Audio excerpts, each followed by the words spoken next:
Yeah, for sure.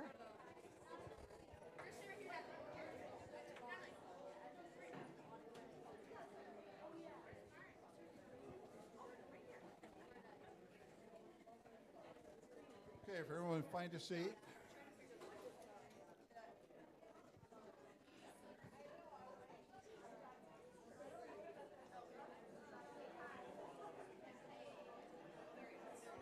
Okay, we'll get started here. Is this working? Yeah, guys, hold it Right there? close. Okay, we'll get started now. Thank you for all of you being with us tonight. I'm Gary Cross from the Racial Justice Ministry team.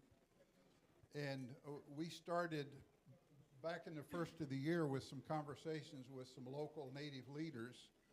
And they gave us some suggestions about what we should be looking at. And one of them was we needed to get with Jessica to help us better understand what our land history is about. So I'm first going to read our acknowledgement, which you've heard before, but we need to really understand it. And she's going to tell us more what it really means. Trinity Lutheran Church is located on the original and ancestral homelands of the Okete-Shakoan Dakota people, specifically the Wakpuk Nation. We are on Dakota and Anishinaabe Ojibwe land. This land holds spiritual and ongoing importance for its original stewards, the Native nations and all indigenous peoples of the St. Croix Valley region. We give thanks for their presence here since time immemorial. We also wish to recognize and honor all our indigenous siblings who have and continue to call this land their home. We're pleased this evening to have Jessica back with us. Some of you may have heard her when she was here back in June. But Jessica is an attorney who is specialized in working with indigenous peoples. She has worked with developing land histories, and she's defended people and helped them in their court fights over treaties and all of those kind of things. So we're welcome to have Jessica Intermill with us tonight, and we'll learn more about what our land acknowledgement really means. Thank you.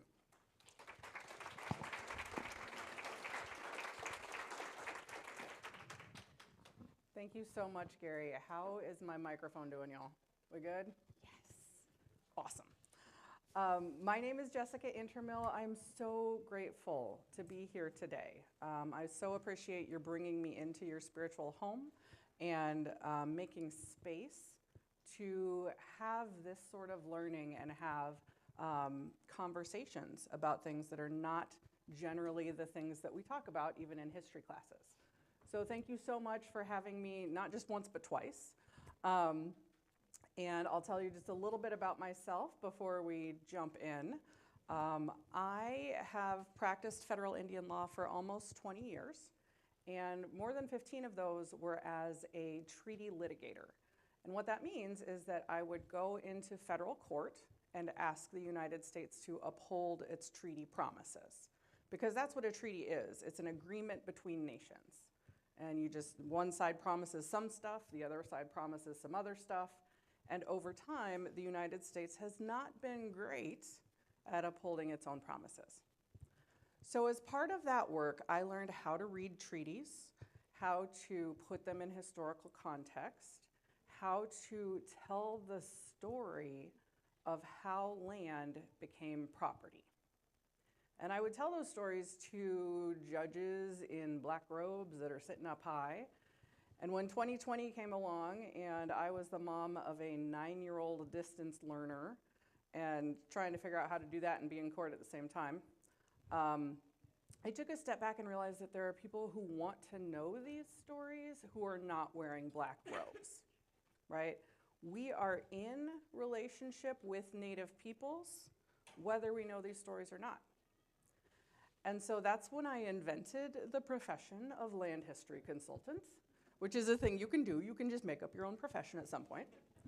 And what I do is use those same skills, but in settings like this with organizations, individuals, corporations, to tell the story of the land that they're standing on. So, there is a project page that you all should have access to that has some of the primary sources that we'll be going through today, but those are really the bones of the story. My goal today is to put a little bit of meat on those bones and bring that history into a broader conversation. And we will have time at the end to have that conversation and ask questions and just kind of dig in. So, I have already forgotten about my PowerPoint because that's where I was supposed to start. Before we dig into the history, though, I'd like to talk a little bit about time. You are here with me right now, and now is always. The past is present in our places, and it's present in us. And this is not a new idea, right? James Baldwin talks about it, William Faulkner talks about it, but it's not what we were taught, especially in history class. Now, if you were taught history the way I was, there's a textbook, you learn the one thing, you go to the next thing. There might be a little bit of cause and effect between the two, but certainly by the time you get to chapter 7, it is not at all connected to chapter 2, right? You just keep going along on the timeline. But with this work, what I've come to see is that the past exists right now in our places. And so one of the things that we'll talk about as we go on is to consider what it means to be the steward of a past that is not past. You are on Dakota land. The Oceti-Sakowin is the larger name for what the United States calls the Great Sioux Nation. Sioux is a derogatory term. It's a legal term, so I'll use it sometimes. But it is not a term that the Oceti-Sakowin use to describe themselves. And the Dakota are one group within the Oceti-Sakowin. Now, there were times when the Ojibwe would come pushed into Minnesota. They're sort of at the edge of this particular area, a little bit north of here. The Ho-Chunk also are a people who the United States moved into Minnesota and then exiled out of Minnesota. But the Dakota are the only people who call this land their birthplace. If you think about Eden and where humanity started, the Dakota people put that place at the confluence of the Mississippi and Minnesota rivers. They call it Bedote, and this is what it would have looked like before colonization. But to understand how U.S. colonization worked, we actually need to start our tour before U.S. history. European contact did not require assimilation or conquest. In fact, that was not a feature of any of this for like 100-some years during the beginning of the fur trade. Instead, at that period, this was multilateral trade. It was, there was a joint demand on both sides of the Atlantic.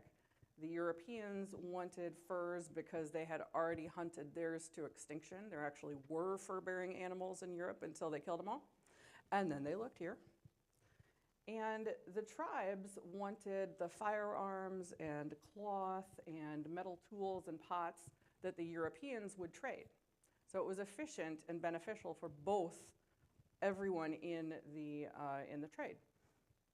And when the fur trade started, the trade followed the patterns of the indigenous people. So when tribes traded between themselves, they would often establish kinship networks between the tribes, and the trade would follow the kinship networks. So for example, two people, one from each tribe, would marry each other, and that would create a system of trust that the trade could follow. Because you're not going to take advantage of your father-in-law, right? Like, that's not a good idea. And that's what the fur traders, the European fur traders, would also do. They would marry into the tribes, marry native women, and would use those kinship patterns as trade networks. It's a system of mutual reciprocity, mutual advantage, and it builds in, it's like an Adam Smith, free market kind of thing, but with these guardrails, because you're not going to take advantage of your baby mama. So this was the pattern for like 200 years, from the 1550s to the late 1700s, and this is sort of what it would look like. If you look at some of the detail here, you can see you've got a lot of different traders. So it might be that you have one from the American Fur Company, but you also have one from a Canadian fur company. That builds in that free market kind of idea, right? So that you could get the goods from and trade with whoever you wanted to. But you also see these kinship relationships. You can see the trader hanging out with his kid. And you can see mom is right there too. That's what that would have looked like until back in New England, the colonists revolt. They experiment with a federal system. They immediately turn to what they call their Indian problem. And one of the very first laws that they pass in 1790 is called one of the first Trade and Intercourse Acts. So how we're going to trade with the tribes, what commercial intercourse we will have with them, and what the terms are. And when they do that, they completely fundamentally change the economic structure of the fur trade. Because under that law, US licensed traders are the only ones who can sell European goods in an area. They have a monopoly. You just have the one guy now. There's no Adam Smith. And without competition, he's going to set the prices wherever he wants to. Plus, he's also now the only buyer of the furs. So in addition to setting the prices of what he's going to sell, he also sets the price of what he's going to pay. It's a fundamental change in the economic structure of the relationship, because even though you're buying and selling exactly the same things as before, now that US licensed trader controls both sides of the transaction. The United States legislated a commercial disadvantage to the tribes. And this was on purpose. And Thomas Jefferson wrote to Meriwether Lewis of Lewis and Clark fame in 1808. He says, you know what, we're going to use commerce, because the United States at this point does not have a lot of cash. It's been in wars, it does not have a lot of appetite for more, and there's a lot of tribes out there on the land that it wants. So it says, instead of going to conquer them with war, we're going to use commerce. It is the great engine by which we are to coerce these tribes. And the way we're going to do that, he writes this to Congress in 1803, we shall push our trading houses and be glad to see the good and influential among them, among the tribes. We want to see the tribal leaders run into debt. We're going to purposely do that, because when these debts get beyond what these tribal leaders can pay, then they're willing to lop off the debts with a cession of land. The only way they will be able to pay these debts that we create through the law we just put on the books is for them to sell their land to us. Huzzah. And it worked. It worked. Every color on these maps is a different land cession treaty. And cession is a word that comes from the verb cede, C-E-D-E. It means to exchange or give away. So every color is a different treaty. And it's how the United States got almost all of the land on this map, is by creating these debts and then only lopping them off with a cession of land. So for example, Henry Hastings Sibley, y'all have heard of him. He was a trader in charge of the American Fur Company's Sioux, is what they called it, outfit, Dakota outfit, in 1837. While the Dakota were out hunting game that they would bring back and sell the furs, while they were out, he raised prices at his trade store 300%. He did not raise the prices that he would buy the furs for. That stayed the same. So he created these inflated paper debts because the only way for the tribes to buy the things that they are used to buying is to do it on credit. And then the only way for them to pay off that credit is to sell the land. So doing this is actually a twofer for Jefferson, because the US gets the tribal land, but the traders, who are at this point in kind of a dying economy because the fur trade is going away, the fur traders, the white guys, get an infusion of cash because they get it from the treaties instead of from the fur trade. But that's not the only way that traders get payments under these treaties, because the traders are actually often at the treaty negotiations. They're the ones who know how to speak Dakota or Ho-Chunk or Ojibwe, right? The guys in DC, not so much. So they're there as the interpreters. They might get paid that way. They're there as sort of like, we're just the facilitators, right? We're just going to be here hanging out. And they will often be on the US payroll, and sometimes will bargain for direct payments in the treaties themselves, so that the treaty will say, we'll pay this much, we're going to get this much land, this much of the payment goes to the white guys, to the traders. And sometimes they bargain for those payments not just for themselves, but for their kids too. Remember the ones in the slide, right? Those kids will also get direct payments. But of course, the kid's not going to spend the money. Dad's going to spend the money. And all of that is, oh, that's a terrible color. 1837 treaty is what it says. All of that is exactly how the United States took control of the land we are standing on right now. This is a place where you can note the name. It's the 1837 Treaty with the Sioux is the legal name. That continues today even in names of tribes. This is, again, not what these people call themselves, but it's part of our law. And this particular treaty is how the United States acquired this whole purple slice, which is what happens when you squish together the maps of Minnesota and Wisconsin, because when they negotiated the treaty, there was not yet either a Wisconsin or a Minnesota. And so they were following tribal areas instead of state boundaries. Now, in 1837, the United States invited Mdewakanton leaders. Mdewakanton is one of the bands of the Dakota. There's actually 4 bands of Dakota. This is not a place that the Mdewakanton would have had control or jurisdiction over, but that's who the United States invited. They did not invite the Wapakute or other Dakota bands.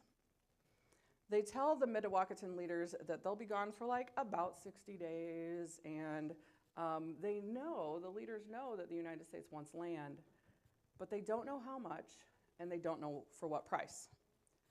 And so that's the situation when these Mdewakanton leaders board a steamship and go to DC.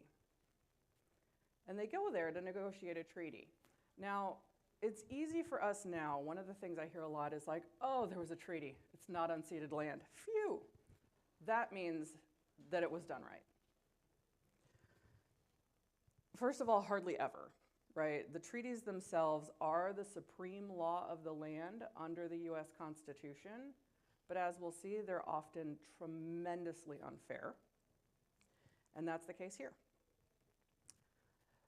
So our Mdewakanton leaders arrive in Washington, D.C., and they are there to meet with Secretary of War, because at this point in time, what we now call the Secretary of Interior, which is to say the department that's in charge of the stuff in the United States, at that point, it was the Secretary of War, because the stuff in what we now call the United States then was war.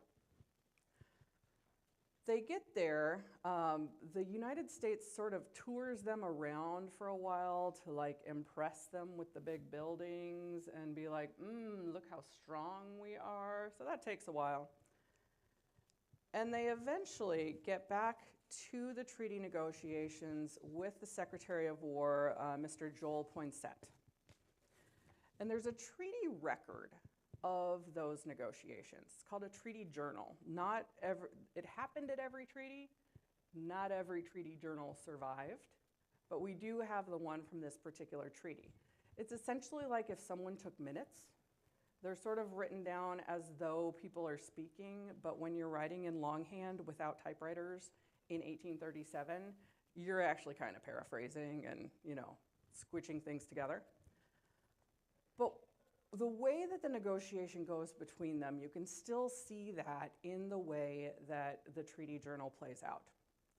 So when the treaty council opens, Secretary of War Poinsett says, "We want all of your land east of the Mississippi. We'll pay you $1 million." And the Dakota leaders Mdewakanton leaders are like, what? Can we talk about our past treaties that you haven't paid up on yet? Can we roll that into the conversation? And Poinsett says, no, we're not gonna talk about them. And the leaders are like, okay. So our land is worth 3 times what you just offered because you were talking about such a large territory. What if you give us 1.6 million for the land? And Poinsett says no, 1 million. He refuses to negotiate either on the amount of land or on the amount of money. And so the Mdewakanton leaders are like, can we think about it? Can we just go talk? And Poinsett's like, no. And the leaders say, so can we at least keep the islands in the Mississippi River, because those are really important to us. Those are some of our sacred places. Interestingly, at this point in the treaty journal, there's not really a response, but in the treaty, when it's written down, the islands go to the United States. There's no bargaining, right? They tried. The Mdewakanton leaders tried to bargain, and the United States wouldn't let them. They're just like, no. In the law, we call that a contract of adhesion. Think about the times that you are doing some sort of new website that has a terms of use and you have to click the box and it's like, you must read all of this and you have to agree to all of it, and nobody does. But if you don't click the box, then you don't get to do the thing, right? That's a contract of adhesion. And the way that the law deals with these when there is unequal bargaining power and no chance to negotiate and coercion, like is happening here, courts, in a contract way, when that happens with just people-to-people contracts, their remedy is to say, that's not a real contract. Go back the way you started, right? We put everybody as they started with essentially a canceled contract. So if Claudia sold me a junker car for $1 million, and the court is like, yeah, that's not real, we're not gonna do that, then I would get my $1 million back and Claudia would get her junker car back. But we don't do that with treaties, because what that would mean with treaties is that the Dakota would get the land back. And the United States won't do that. The United States Supreme Court has actually called itself the Court of the Conquerors when dealing with land issues. And it says, no, we keep the land. It's ours now. So what were the final terms of this treaty? Spoiler alert, the United States does not pay the $1 million. In treaties, there's principally 2 ways that payments are made. The first is immediate payments on the ground at the treaty. The second is something called an annuity. It's a deferred payment where the United States agrees to pay a certain amount each year for however many years. And this particular treaty had both. These are the on-the-ground payments at the time of the treaty. The Dakota receive $6,000 worth of goods. It doesn't say what kind. The United States decides. The Dakota do not decide. The United States is like, here, have commodity cheese and, maybe some horse bridles, which is actually something that's documented. And then the US officials on the ground are like, y'all, they don't do horses here. That is really unhelpful. And the United States is like, we had horse bridles. That's what they got. So you have $6,000 of goods that the United States decides whatever it's going to pay, and $10,000 of agricultural implements, plows, seeds, etc. That's important to the United States to specify that that's what it will be, because the U.S. policy at this time is one that it calls civilization. We're going to civilize these Indians. They're out there just chasing their food around and hunting and gathering, and that's not what civilized people do. You need to farm. So we're going to give you farm implements so that you can learn how to be good civilized people. So the Dakota gets $16,000 worth of agricultural implements and goods, but the friends and relatives, and this is the actual term in the treaty, get $110,000. That's the kids and the traders. And there's another $90,000 worth of these debt payments, the ones that Henry Sibley ran up the tab and made the Dakota buy things on credit at artificially inflated prices. Now we're going to pay for it. We're going to pay $200,000 to the white guys and $16,000 to the Dakota, who are the ones who are actually surrendering the land. 12 times more to the traders and their kids than to the indigenous stewards. The annuities aren't much better. The United States says it will do $300,000, but actually it's not a payment, it's an investment, and you're gonna get the interest on the investment. That's gonna be your actual annuity, and it's gonna be $15,000 a year forever. Okay, well, at least you're taken care of for $15,000 worth. Except it doesn't end up being forever, because in 14 years later, there's going to be another treaty, and they're going to say, never mind, not going to do any of those annuities, totally new plan. So if you total up all of the cash and goods that goes to the Dakota, it turns out to be $200,000 or $210,000 in the annuity, $16,000 of that initial payment. Spread across 5 million acres, it is 4 cents per acre. And this is the part where it's like, okay, but it's 1837. Like, how much is land worth in 1837? Like, maybe it's worth 4 cents an acre. It's not. Too far. There we go.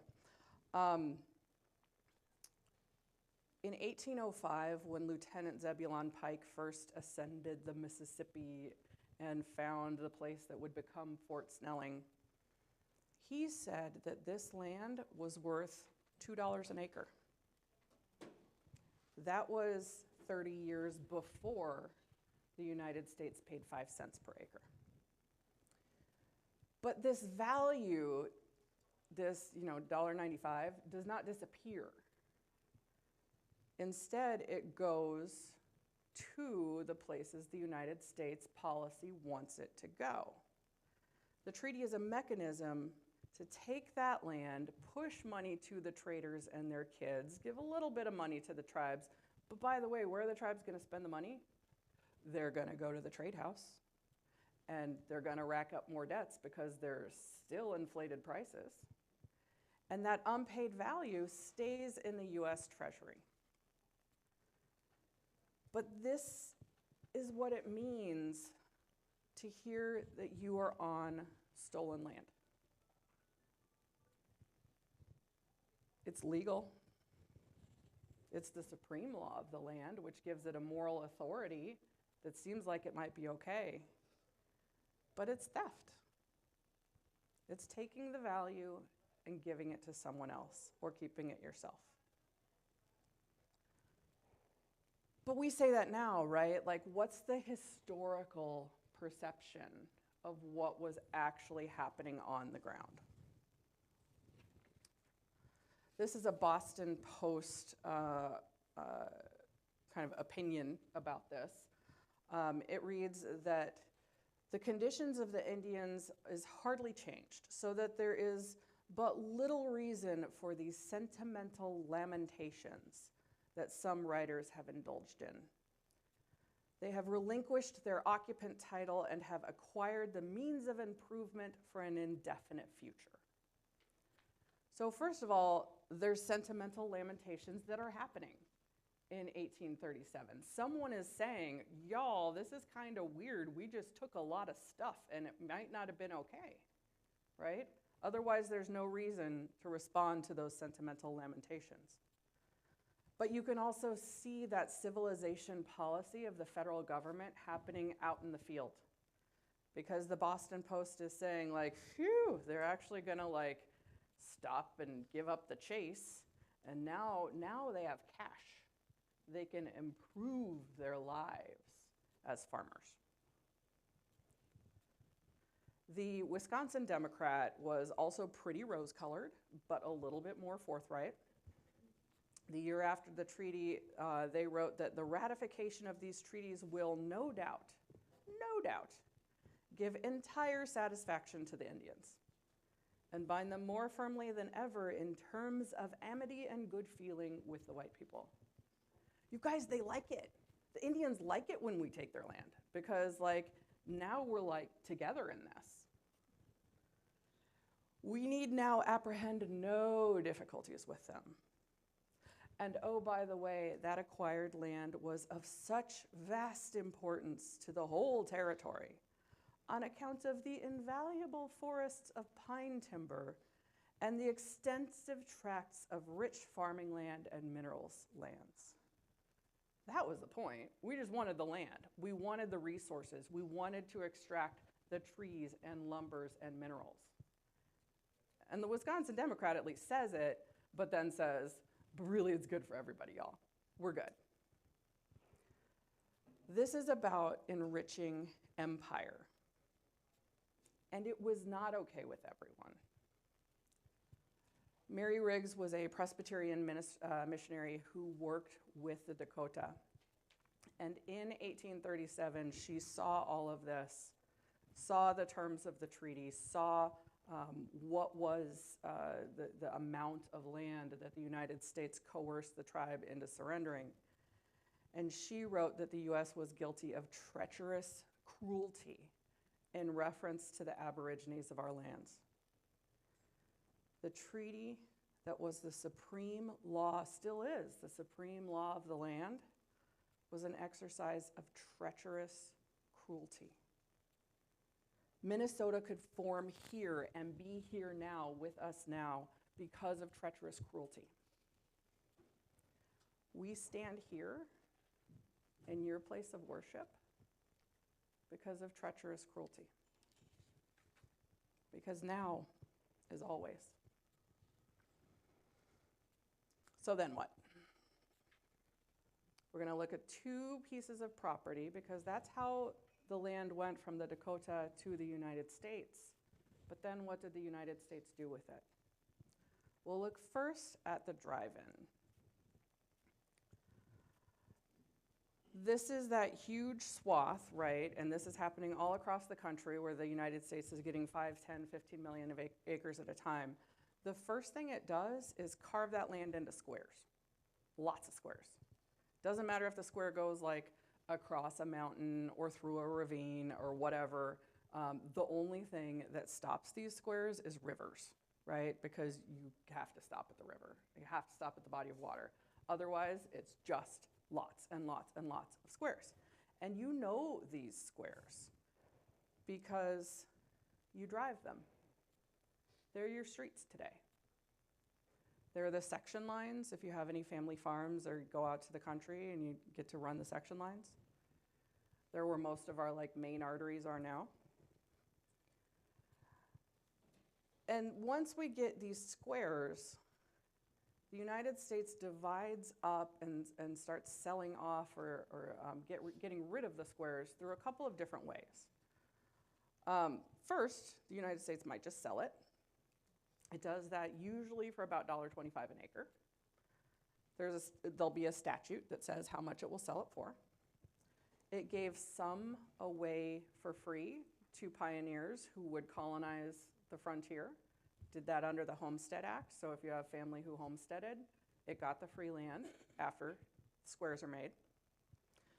One of the biggest uses of that free land when the United States said, okay, we're just going to give it away, was to universities, land grant universities.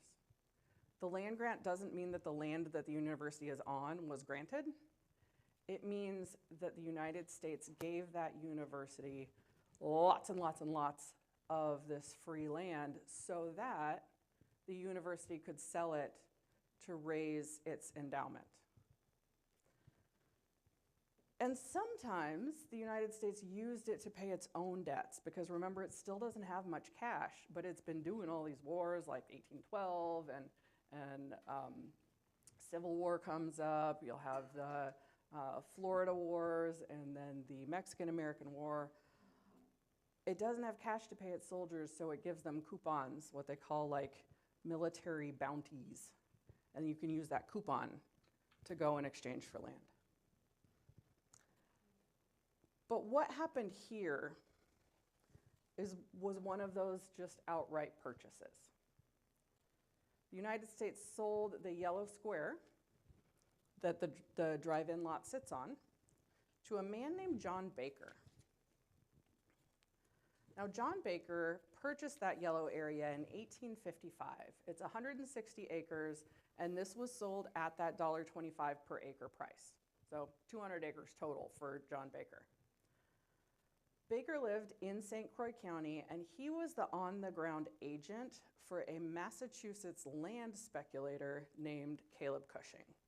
So what's land speculation? It's basically like playing the stock market, but with land. It's almost like if you picture Monopoly, where it's like, I'll trade you this for that, and I'm going to buy low and sell high and do this. That's what they're doing. And in this case, Caleb Cushing was, he was actually the U.S. Attorney General for a while. He was the United States representative from Massachusetts, United States diplomat to China and Spain, and he was a really eager expansionist. On the House floor, he talked about the great destiny reserved for this exemplar American republic. God wants this, you guys. Like, this is our destiny. This is our God-granted destiny, is to do this and to use this land and improve it. And John Baker is the guy who did that nitty-gritty work for him on the ground in Wisconsin. Now, it's really not an exaggeration to think of it in monopoly terms, because Baker completed hundreds of land transactions in Polk, Burnett, Washington, and Barron counties, right here. And he took over the Cushing Land Agency in 1869. Now, I just want to pause and have you picture hundreds of transactions that are 80 or 160 or 320 acres apiece, and how that would have changed from that watercolor landscape that we started the presentation with. It is a different worldview entirely. And Baker is the one who made that happen on the ground here. And there are concrete markers of that process that are part of our lives and our landscape today.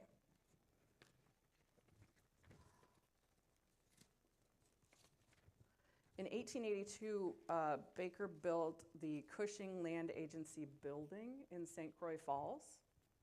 It's still there. Today, you might know it as the St. Croix Falls Historical Society building.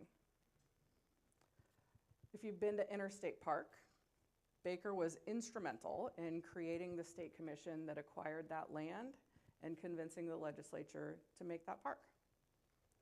You can see the decisions that these men made. They're not long ago and far away. They live with us here today, because the past is present in our places, and now is always. But what about here? What about the church? This is a similar story of land sale If we put a Google map with that yellow block, you can see that the 61 acres that this original sale was is basically the area from like City Hall south to Olive Street, and then everything east to the river, because only rivers stop those squares. And it was purchased for, again, $1.25 an acre by a man named John McCusick. Show of hands, who's heard of John McCusick? Yeah. Born in Maine in 1815, 1839, he moved to Illinois and then to St. Croix Falls, where he became a lumberman at the ripe old age of 25, and then soon moved here to continue that work and to diversify his holdings. 1844, he built the first framed building in Stillwater, the Stillwater Lumber Company Mill. He also built the second framed building. That was his boarding house on what would become Myrtle Street. If Stillwater is the birthplace of Minnesota, McCusick is Stillwater's dad. He was at the Stillwater Convention where the settlers drafted a petition to Congress to create Minnesota Territory, and that whole convention was actually held at his store at Myrtle in Maine. He was the first mayor in 1854, the very year that the city was incorporated. And he didn't just buy the land that this church is on, he bought a lot of land near here.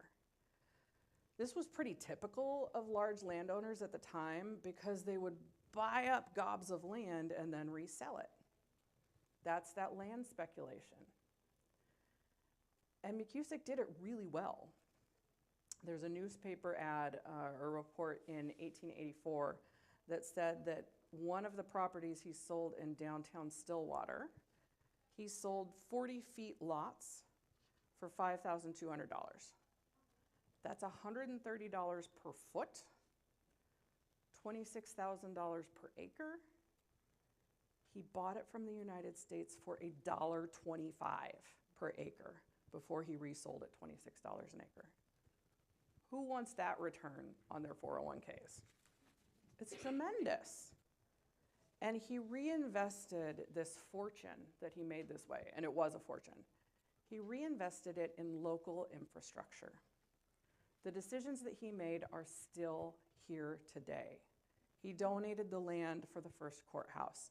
He granted land to the Stillwater Saint Paul Railroad Co. He is visible in McCusick Road and McCusick Lane and McCusick Fishing Bridge. There's a whole block of downtown is legally called the McCusick Block. It's the northwest corner of Myrtle and Maine. And you can actually still see this building. Even the name of the city is attributable to him. The Dakota called this area Hogan Wanke Kin, the place where the fish lies. It's based on a legend of a man who turned into a fish who became a sandbar. McCusick renamed it for a town he liked back in Maine, where he came from. Because, like, if you look at the St. Croix River, it is not still water, right? That does not make sense. It's from Maine, because now is always. So when we look at these stories, and these stories are there whether we look at them or not, we can see the federal policy at work in these transactions. The United States wanted to move a cash infusion to these white guys on the frontier.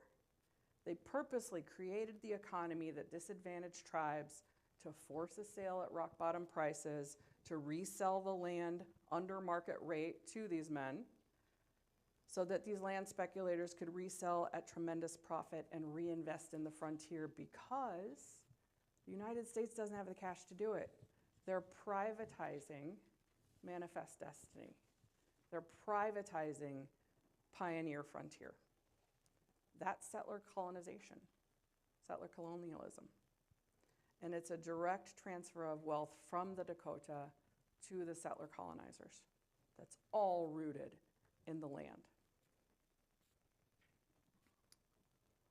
All of this history, all of these places exist here now. And if they also all exist now, then we also right now have a foot in tomorrow. Just as they made decisions that shaped our now, we make decisions that shape our shared future. So that brings us back to that question we started with: what does it mean to steward a past that is not past?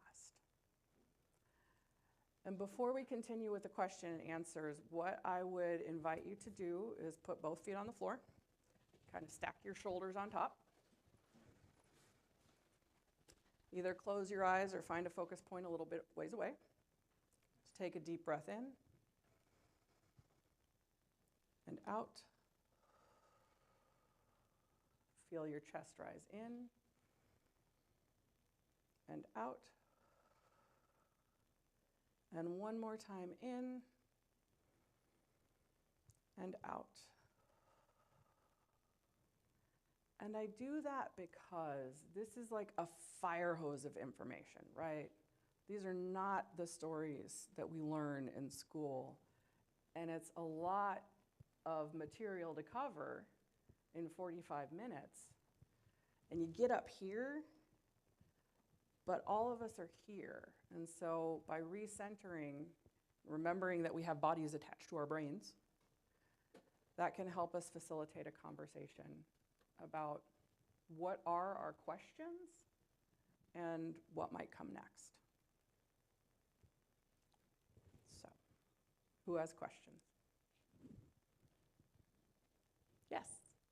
Talk a little bit about the Native American concept of land ownership. Yeah, great question. So the question is to talk about the concept of land ownership for Native Americans.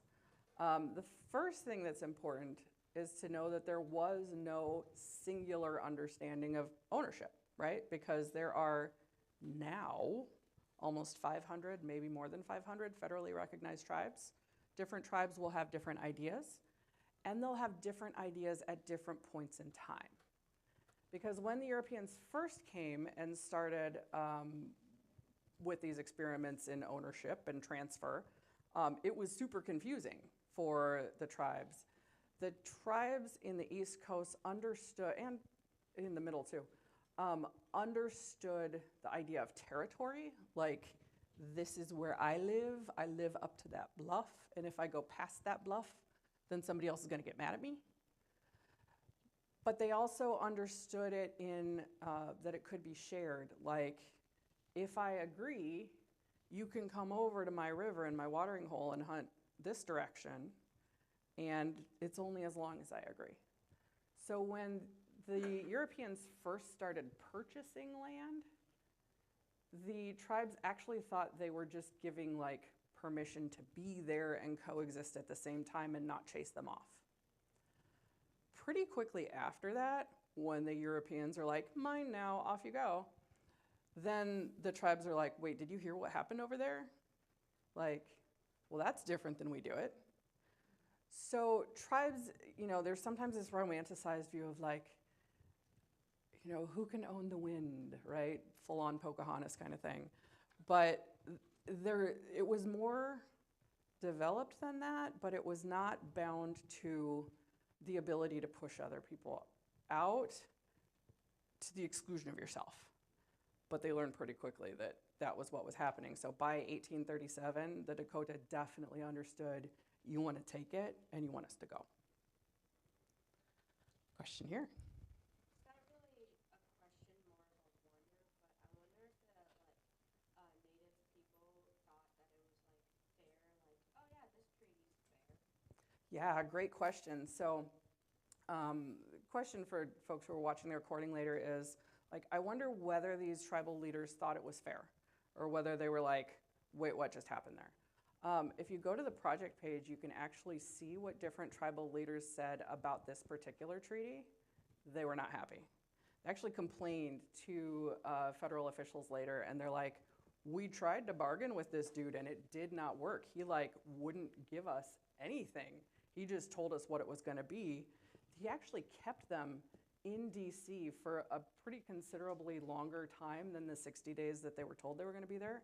So you've got these leaders by the end of the time saying, I just want to go home and see my family. He's not going to give us anything. We just got to do what he wants. And there's a lot of records like that in a lot of different treaties where they say, we tried to do this your way. We tried to do the bargaining for the giving up of the thing, and you just wouldn't let us do it. And instead, you just coerced it.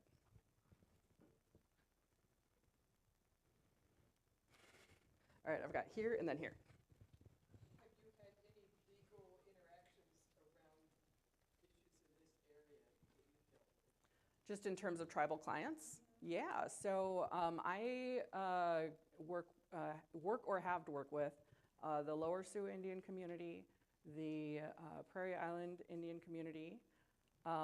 Those are two of the four federally recognized Dakota bands here.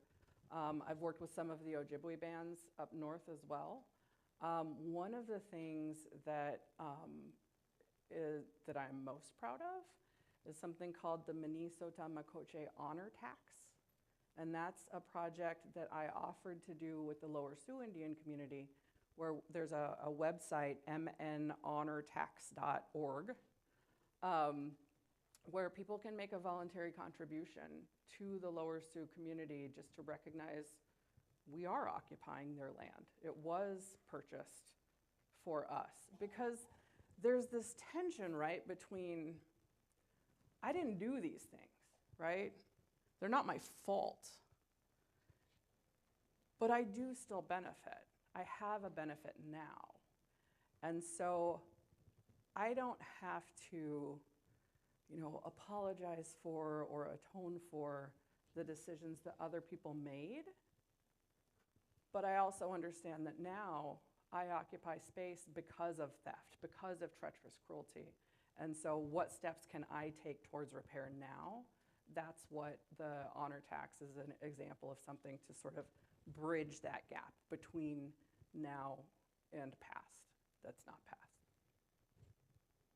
Yes? As a non-native, is there any cultural awkwardness in dealing with natives? Fantastic question. So the question is, you're a white girl.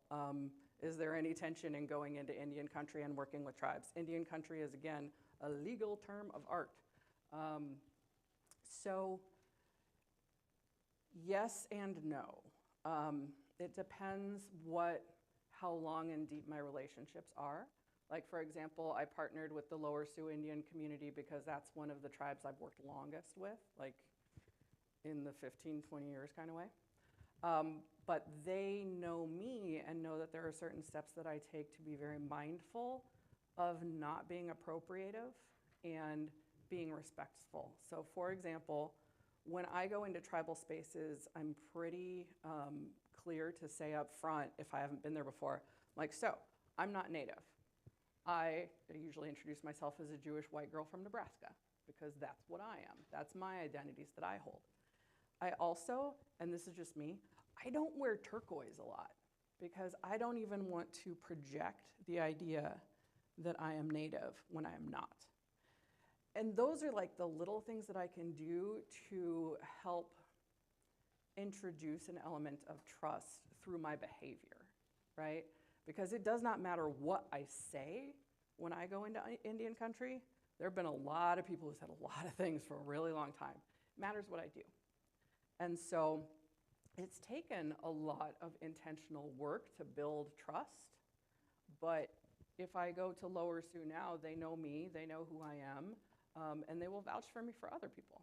So one of the ways that I ease that tension is to be intentional about recognizing my whiteness and be forthright about it.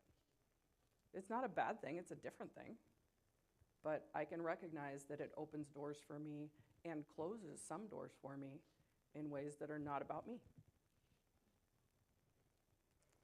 I see time for one more question. Yes?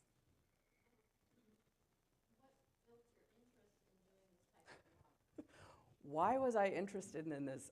This is a really weird career path that I didn't even know I wanted to be a lawyer, y'all. Like, I graduated in, with a degree in sociology right after 9/11.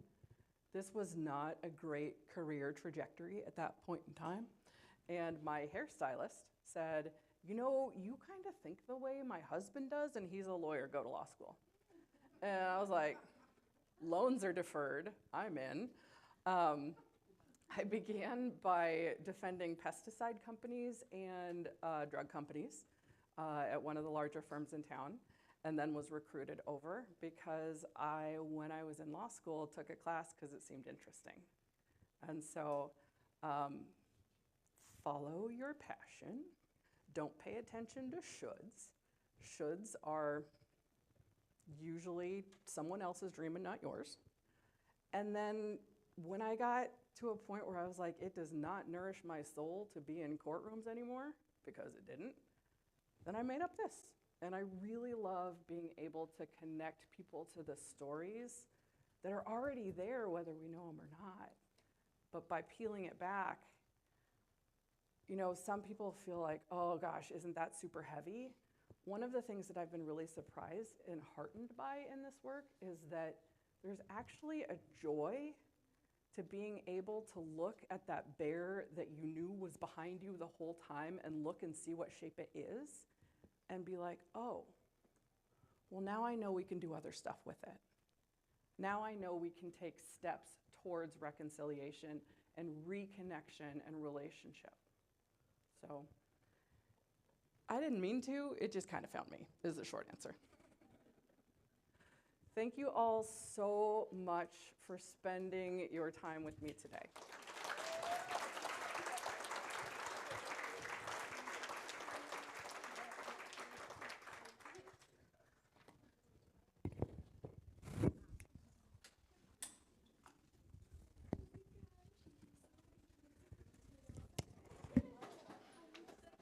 Thank you for answering that question. Absolutely, thank you for being interested. I'm a big fan of history. Yeah? I love history. You connect the pieces and you get to like put them together. So follow that. Yes. Be interested. Yes, and I do want to become a teacher. Yeah, that'd be really cool. I'm following my path. Love it. Hi there, Tom. Hi, 40 years ago, I was involved in negotiations with the tribes for the gambling casinos. Hi. Way back then, we thought that was the only way to kind of give back a little bit. Were you on the state side? Takes us, Mary Magnuson? well, Or did you hang out with her? Okay. Yeah, Mary Magnuson worked for the state then as well. And I think she was AG. Yeah. and Dorothy was a commissioner of revenue. And I was in the background. But we really felt we were trying to do something for the tribes, giving them. And we all know them in the Wacaton, obviously, have property. So yeah, that's It depends on your location.